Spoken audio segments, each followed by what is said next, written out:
Stove top സ്റ്റോറീസിൻ്റെ പുതിയ വീഡിയോയിലേക്ക് എല്ലാവർക്കും സ്വാഗതം. ഇന്ന് നമുക്കൊരു പൈനാപ്പിൾ കേസരി തയ്യാറാക്കാം. അതിനുവേണ്ടി നന്നായി പഴുത്തൊരു പൈനാപ്പിൾ എടുത്തിട്ടുണ്ട്.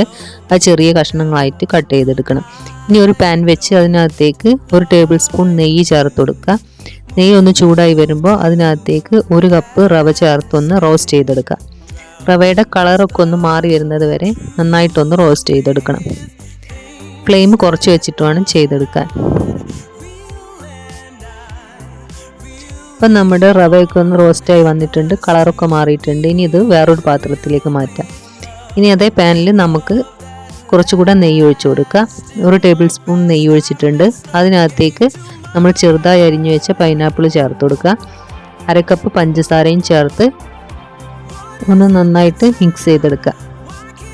ഇനി ഇതിനകത്തേക്ക് 1/2 കപ്പ് വെള്ളവും കൂടെ ഒഴിച്ചു കൊടുക്കുന്നുണ്ട്. ഇനി ഇത് നന്നായിട്ടൊന്ന് മിക്സ് ചെയ്യണം. അതിനുശേഷം ഇത് നന്നായിട്ടൊന്ന് വെന്ത് വരണം. പൈനാപ്പിൾ ഒന്ന് വെന്ത് കുറച്ച് സോഫ്റ്റ് ആയിട്ട് വരണം. വേണമെങ്കിൽ നമുക്കൊന്നിത് കുറച്ച് നേരം അടച്ചു വെച്ചും കുക്ക് ചെയ്തെടുക്കാം. അപ്പം നമ്മുടെ പൈനാപ്പിളൊക്കെ ഏകദേശം ഒന്ന് വെന്ത് സോഫ്റ്റായി വന്നിട്ടുണ്ട്. വെള്ളമൊക്കെ കുറഞ്ഞ് വന്നിട്ടുണ്ട്. ഇനി ഇതിനകത്തേക്ക് നമ്മൾ നേരത്തെ വറുത്ത് വെച്ചിട്ടുള്ള റവ ചേർത്ത് കൊടുക്കുക. റവ ചേർത്ത് നന്നായിട്ടൊന്ന് ഇളക്കി യോജിപ്പിച്ചെടുക്കുക. നല്ല രീതിയിൽ തന്നെ ഒന്ന് ഇളക്കി കൊടുക്കണം. കൈ എടുക്കാതെ ഇളക്കി കൊടുക്കണം, ചിലപ്പോൾ അടി പിടിച്ചു പോകും. അപ്പം നന്നായിട്ട് ഇളക്കി ഒന്ന് മിക്സ് ചെയ്തെടുത്തിട്ടുണ്ട്.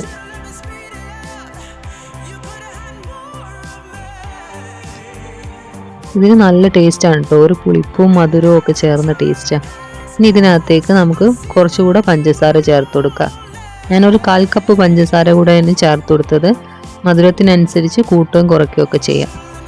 നന്നായിട്ട് മിക്സ് ചെയ്തെടുക്കുക. പഞ്ചസാരയൊക്കെ നന്നായിട്ട് എല്ലായിടത്തും മിക്സായി വരണം.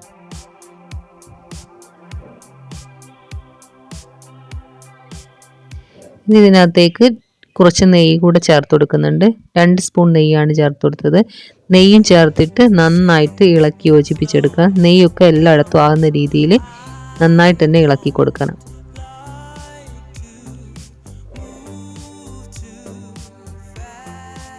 ഇനി ഇതിനകത്തേക്ക് കുറച്ച് ഏലക്കപ്പൊടി കൂടെ നമ്മൾ ചേർത്ത് കൊടുക്കും, ഒരു ഫ്ലേവറിന് വേണ്ടിയിട്ട് കേട്ടോ. ഇപ്പം ഏകദേശം നമ്മുടെ കേസരിയൊക്കെ ഒന്ന് റെഡിയായി വന്നിട്ടുണ്ട് കേട്ടോ. ഈ സമയത്താണ് നമ്മൾ ഇതിനകത്തേക്ക് ഏലക്ക പൊടിച്ച് ചേർത്ത് കൊടുക്കുന്നത്. ഇത് നന്നായിട്ട് എല്ലായിടത്തും ഒന്ന് മിക്സ് ചെയ്തെടുക്കുക. ഇപ്പം നമ്മുടെ പൈനാപ്പിൾ റവ കേസരി തയ്യാറായിട്ടുണ്ട്. ഇനി ഇതിനകത്തേക്ക് നമുക്ക് കുറച്ച് കാഷ്യൂസും റൈസിൻസും ഒക്കെ ഒന്ന് വറുത്തിടാം. ഒരു പാൻ ചൂടായി വരുമ്പോൾ അതിനകത്ത് കുറച്ച് നെയ്യ് ഒഴിച്ച് കുറച്ച് കാഷ്യൂസും ചേർത്ത് കൊടുത്ത് ഒന്ന് കളർ മാറി വരുമ്പോൾ ഇതിനകത്തേക്ക് കുറച്ച് ബദാമും കൂടെ ചേർത്ത് കൊടുക്കുന്നുണ്ട്. ആവശ്യമുണ്ടെങ്കിൽ ചേർത്താൽ മതി. ഇനി ഇതിനകത്തേക്ക് കുറച്ച് മുന്തിരി കൂടെ ചേർത്ത് ഒന്ന് റോസ്റ്റ് ചെയ്തെടുക്കുക. ഇനി നമ്മൾ തയ്യാറാക്കി വെച്ച കേസരിയിലേക്ക് ചേർത്ത് മിക്സ് ചെയ്തെടുക്കുക.